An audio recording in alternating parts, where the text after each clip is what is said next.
Om Swastiastu, Namo Buddhaya, salam kebajikan, salam sehat dan bahagia untuk kita semua. Yang saya hormati, Ida Pandita Empu Dwija Wiranata Paratma Santika. Yang saya banggakan, Bapak Dr. Sang Made Mahendra Jaya, sahabat saya.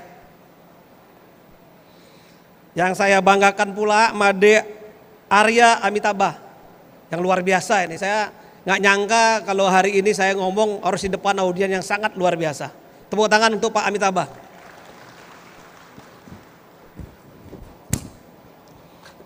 Kemudian yang saya hormati Ide Penglingsir Agung Putra Sukahat, Bendesa Agung MDA Provinsi Bali. Ibu Tuti, anggota DPR RI Dapil Bali, yang saya banggakan.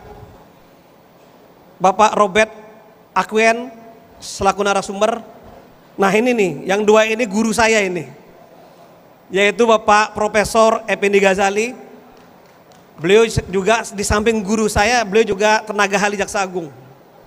Kemudian ini guru saya juga ini, Profesor Barita Simanjuntak. Beliau ini ahli strategi, juga termasuk bagian daripada kejaksaan, dulu komisi kejaksaan, sekarang juga tenaga ahli Jaksa Agung. Bapak Ibu sekalian yang saya hormati, saya sangat bersyukur dan sangat berbangga pada hari ini saya harus hadir sebagai keynote di sini. Dan kalau saya pakai teks kayaknya malu saya dengan guru saya.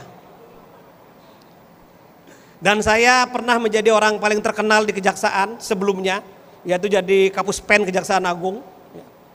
Kalau saya bicara mengenai BPR, yang saya ingat itu adalah simpenan dan simpanan. Kalau simpanan itu ada di bawah kasur, simpanan ada di atas kasur. Biar cair nih suasana, biar cair. Bapak Ibu sekalian, kalau saya ingat-ingat dengan BPR Kanti yang notabene adalah perbankan yang berbasis local wisdom. Nah, ini udah ngarah-ngarah ini. Local wisdom, tentunya kita harus ingat bagaimana kita menjaga kearifan lokal yang ada di Bali. Benar nggak? Sehingga di sini ada Pak Ide Penglingsir ya, sebagai ketua MDA yang saya banggakan. Ya. Apa tugasnya? Kan begitu. Ini ada korelasi yang sangat-sangat efektif, yang sangat-sangat agak nyambung gitu loh. Ya. Kenapa saya bilang demikian? Karena kalau tidak dijaga keajegan Bali ini, bagikan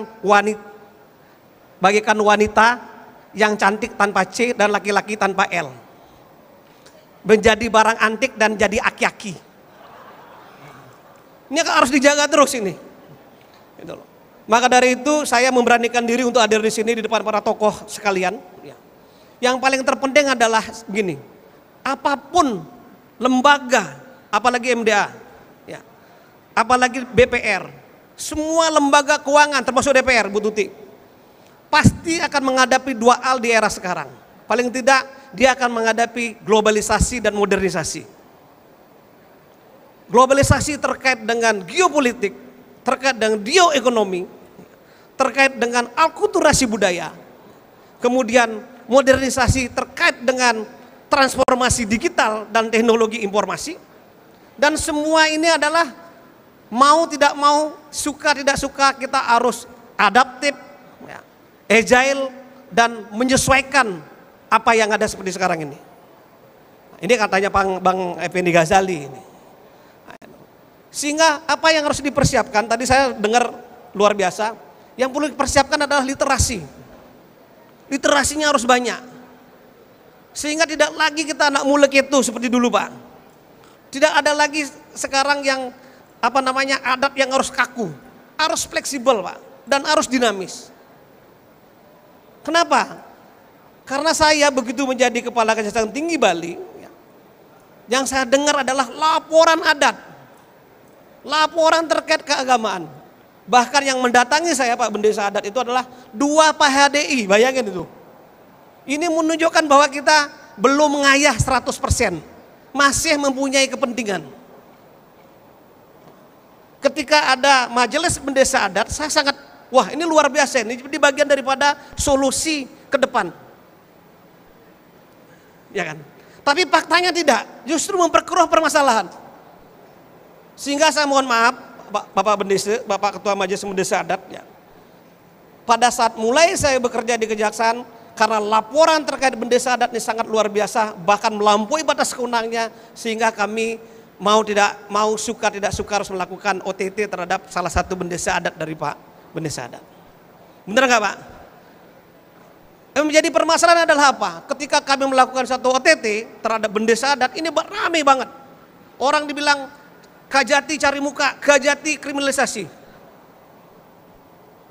Padahal apa yang mereka lakukan itu sangat-sangat mengganggu iklim investasi yang ada di Bali. Bayangin, mereka minta satu perizinan itu 10 miliar. Padahal yang diinvestasikan 3,5 miliar. Kalau itu dibiarkan dan terjadi secara terus-menerus dan masif di Bali, saya yakin di Bali lama-lama akan ditinggalkan oleh investor. Maka dari itu ini menjadi perhatian khusus ini bagi Bapak Majelis Bendesa.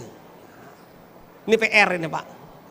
Sehingga ke depan memang saya kepingin bendesa ini lebih fleksibel, lebih agile, kata orang katanya Pak Sandi, dan banyak baca literasi.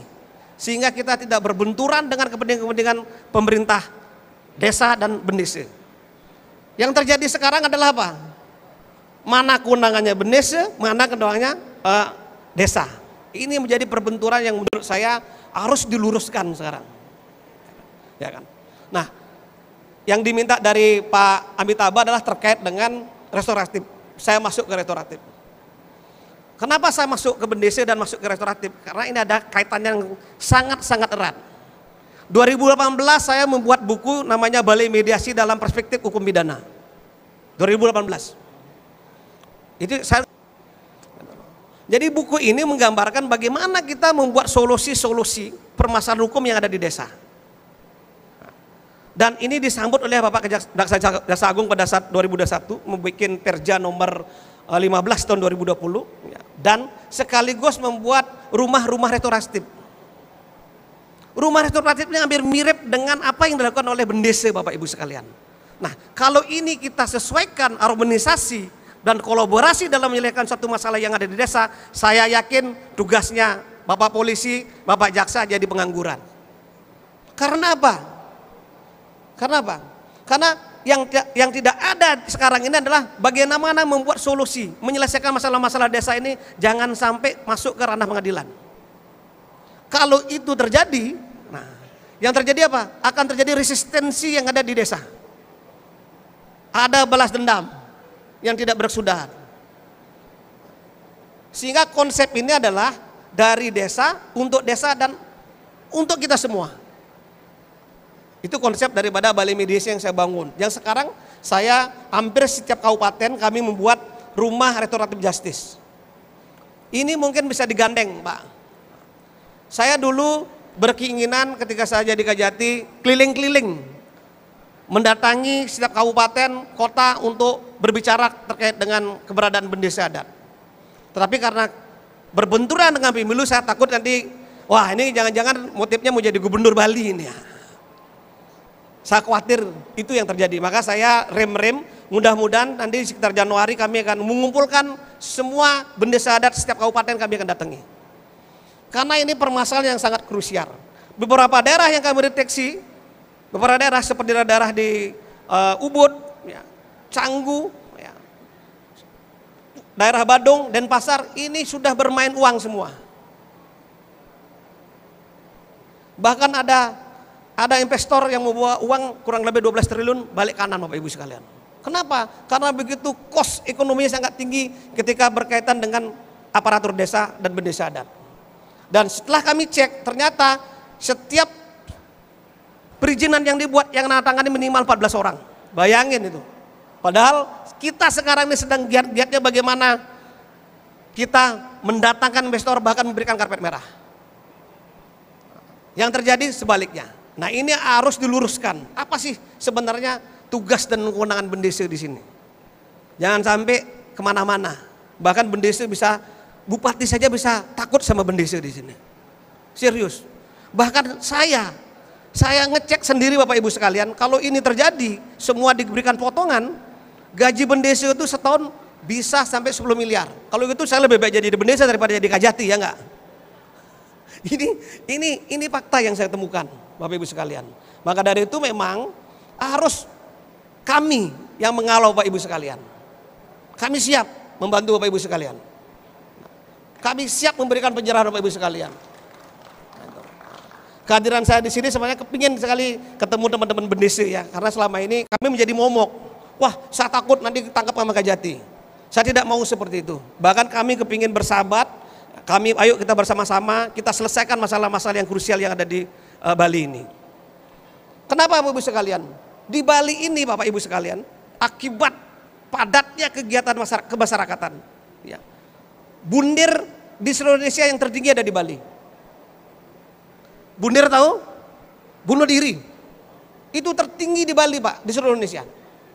Kenapa? Ternyata di balik gegap gempitanya, di balik luar biasanya Bali orang datang ke sini, ternyata banyak orang yang stres. Bener nggak? Kalau kami di kejaksaan biasa, kalau teman saya, kalau anak buah saya stres, saya bilang begini Pak Effendi. Kalau Anda stres dalam 1 jam, Anda main gitar atau main catur. Kalau Anda stres dalam 1 hari, silakan Anda mainkan hobi Anda, mancing atau naik jeep, hobinya.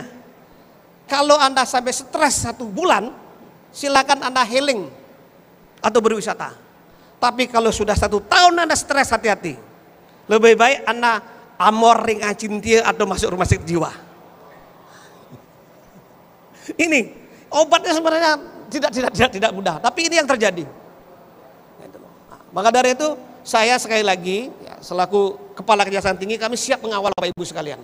Karena tugas kami sebenarnya ya, tidak hanya melakukan suatu proses penindakan, tidak saja hanya melakukan pendegakan hukum, tapi juga melakukan kegiatan-kegiatan yang lebih humanis, katanya Pak Effendi Ghazali, yaitu melakukan pendampingan hukum, melakukan pelayanan hukum, dan melakukan pertimbangan hukum. Silakan, kami membuka diri. Termasuk bendese, kalau kami diajak kolaborasi luar biasa. Jangan sampai dengan adanya bendese malah merubah draste. Nah, ini berbahaya. Itu terjadi di desa saya Pak, kebetulan. Saya termasuk korban draste ini. Gitu loh. Yang seharusnya bendese ini kan bagaimana melestarikan, bagaimana mengajakkan Bali ini, ya, baik dari sisi kultur, budaya dan adat istiadat. Tetapi faktanya di lapangan sangat-sangat berbeda. Ya.